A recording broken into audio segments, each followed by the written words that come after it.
This is a John Deere 2510 tractor. It's made by Ertl and is in 1/16 scale. Now this tractor is number 9 in the Precision Key series, and you might notice it's missing a sickle bar mower. Now there's a lot of people that get pretty upset with these precision models if there's any kind of modifications or adjustments done to them, because it affects the value or this, that, or the other. You don't want to take them out of the box, and I don't really agree with that. The person that had this before took the sickle bar mower off either because they didn't like it, which I don't either, or they wanted to put it on another tractor, which is probably a pretty good idea.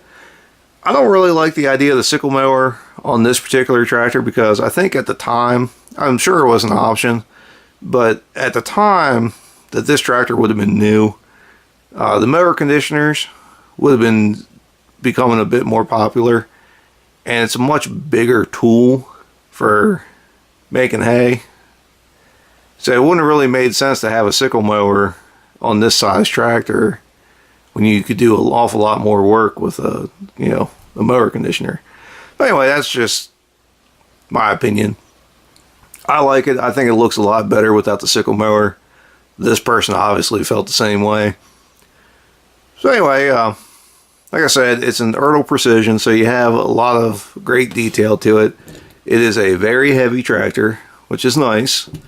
One thing that's interesting right off the bat is you have the steering, but the steering wheel doesn't turn. Normally, you get a little bit of movement out of the steering wheel because there is a linkage usually in there, but on this one, I don't know if it's just this particular model or if it wasn't done on the 2510s. I really don't know, but they usually do have a little bit of steering corresponding to the steering wheel.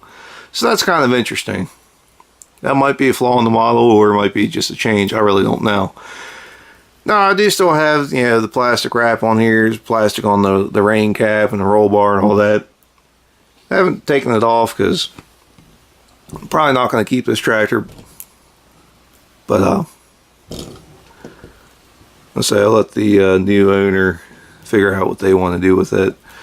Now it's interesting, you have some pretty good motor detail. I mean, the Precisions always do a really good job on the engines. Over here, the side panel does come off. It's held on there by a spring, so it just kind of flips right back on, but you can see the air cleaner hidden underneath of there. I'm not sure if it pops off on the other side or not. I think it does, but I'm not certain on that. It feels a little stiff in there. I don't want to break nothing.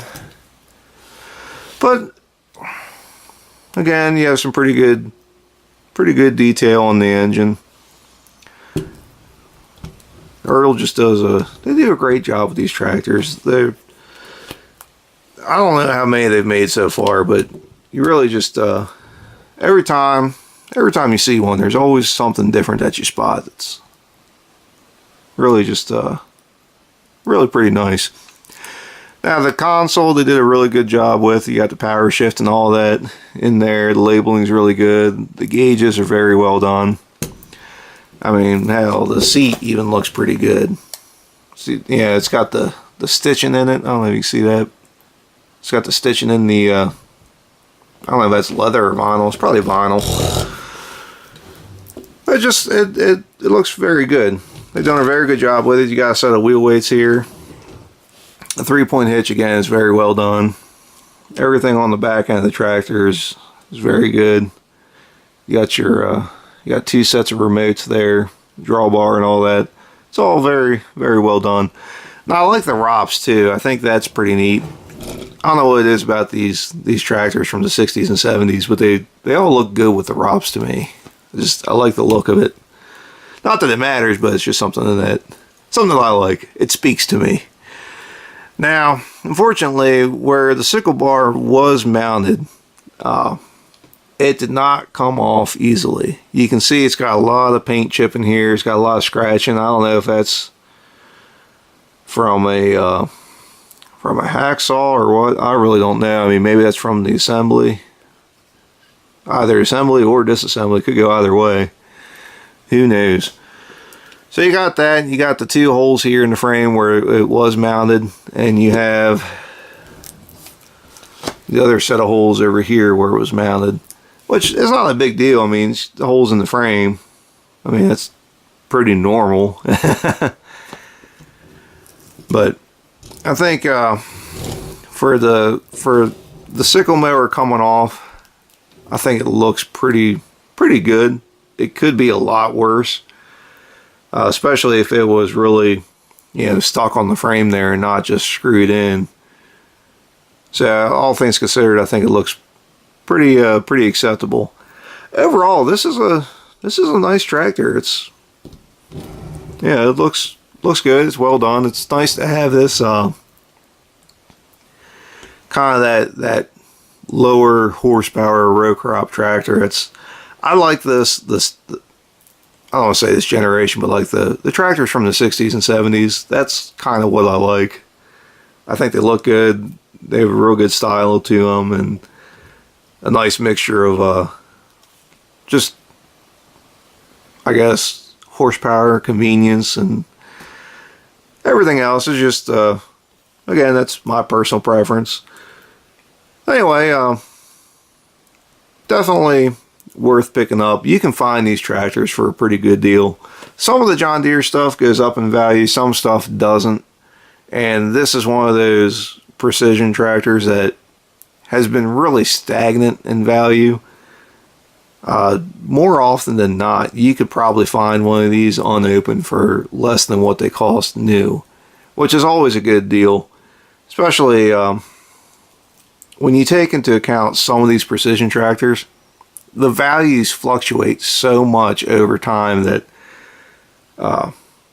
it's really hard to predict, just from a financial standpoint of, if you buy it to sell it, are you going to make money or are you going to lose money? Because some things, they'll appreciate in value for 5 years, 10 years, and then 5 years later they will drop like a rock.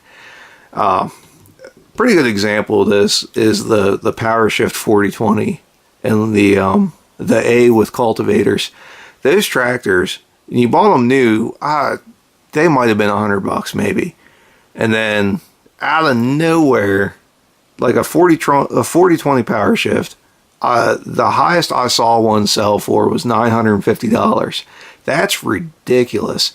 Now, if you took that 4020 PowerShift today and listed it for $950, you'd never sell that thing. I mean, you'd probably have a hard time getting $400 for it now. But you know, years ago, that's what they were selling for, between, you know, that $700 to $900 range. That's just what they were worth.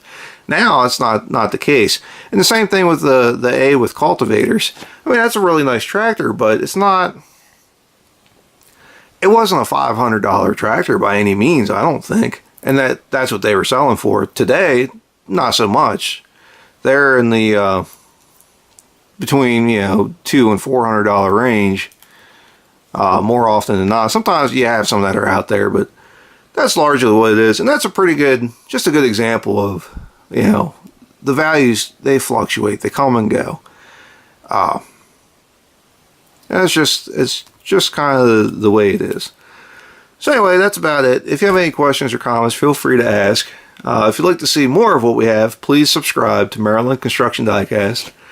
And as always, thanks for watching.